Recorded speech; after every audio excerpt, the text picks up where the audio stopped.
which is different. It's a different quality. It's the light of light. It's the light behind all light, that it doesn't get changed as it goes down. Ela me'ir b'kocho, but it shines, it radiates with its full power from one end of the world to the other, and doesn't change from one end of the world to the other. It's the light behind the light. It's the reality behind all reality. I just want you to, to the best of my ability, it's the ground of all being. Is this the unchanging light? Is this the Osh Sovek Amen that it talks about? I suppose, even though he doesn't say it, but it doesn't hurt to say it that way. There's the Or HaPinimi, the inner light of creation, Mimale Kol Almin, that fills all the worlds, that does, to a certain extent, it's mitzamsim, as it goes down through all the levels, and there's the Or HaSovev, the surrounding light, which is not affected by anything. It's hard to get exactly what it is.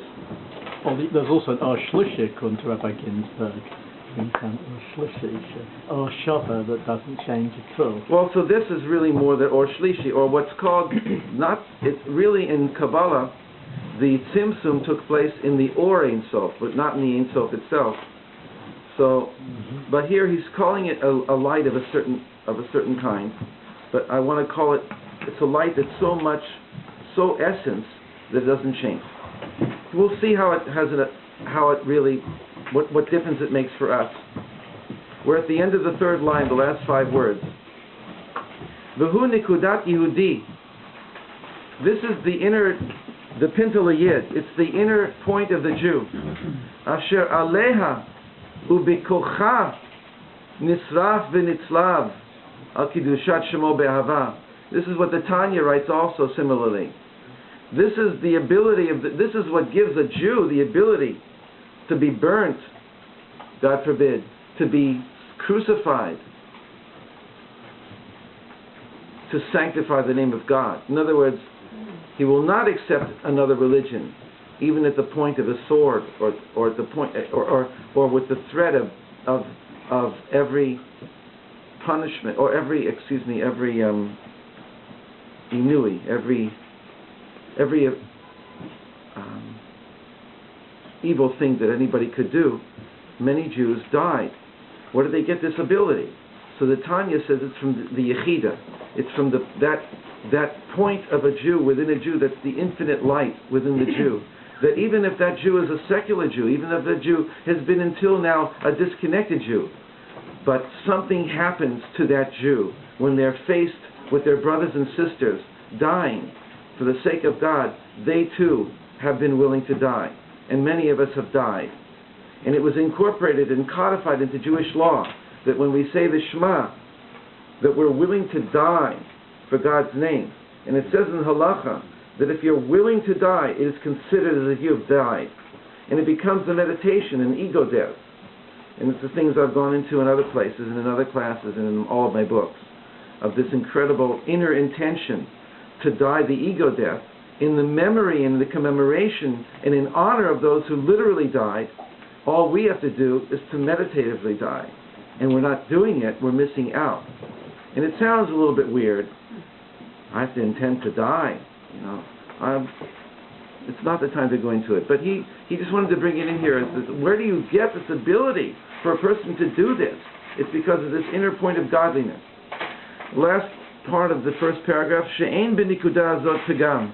At this level of the Jew, at this deep level of the point of the Nikudat HaYehudi, the Pintul Yid, there's no blemish. It is totally pure godliness.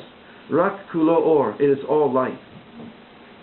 Second paragraph, Ve'or hazeh nikra or hamishkal. Now he's playing on one of the words in our verse, which is called lishkol. He was willing to weigh into the treasuries of the king. Why it's called Ora Mishkal, it's really not important to us. Mishkal means weighing.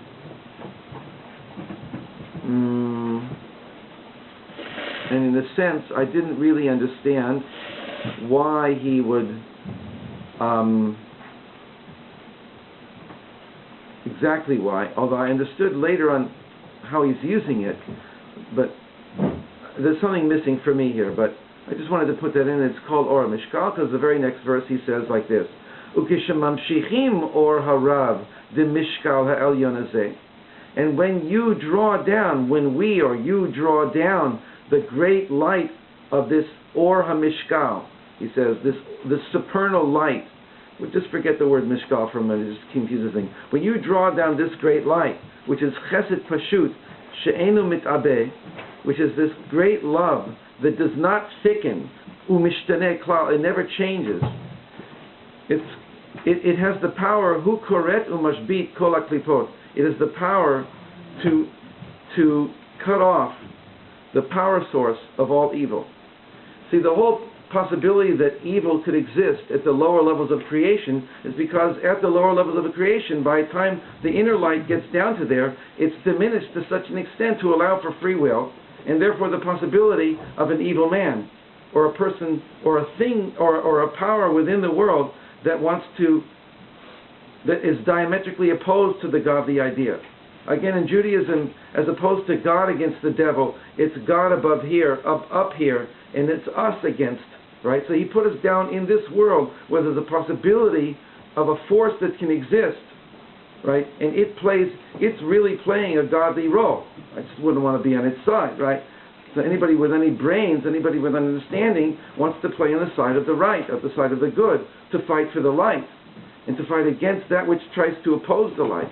But there are those who fall under the influence of darkness and begin to feel that they can gain something, right? They can get rich or get powerful, and power corrupts, right? And so somehow they sell their souls to the devil, as in the various different stories and mythologies that we have about such things, and therefore a certain drama takes place. So as a result of the inner light going down and becoming diminished at each successive stage, the possibility of evil and good, or the fight between evil and good, is created.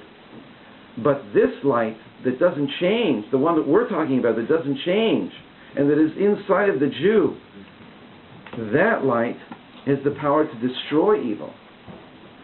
To explain why at this point, it's just all I can explain is what he's saying.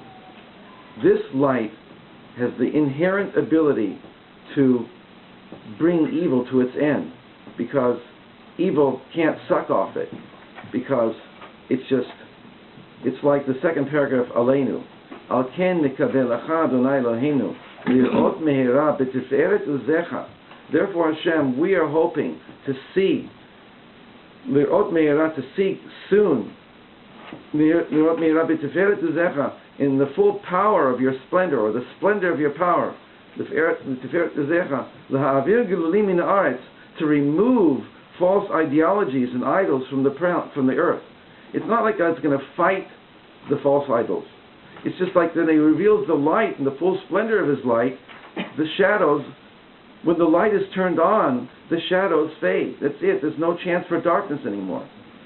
So when the real light gets revealed, then evil, or the personification of evil, or the force of evil, or that force that played its role as evil, is no longer, or those who embodied that and who thought that they could gain. That's it. It's all over.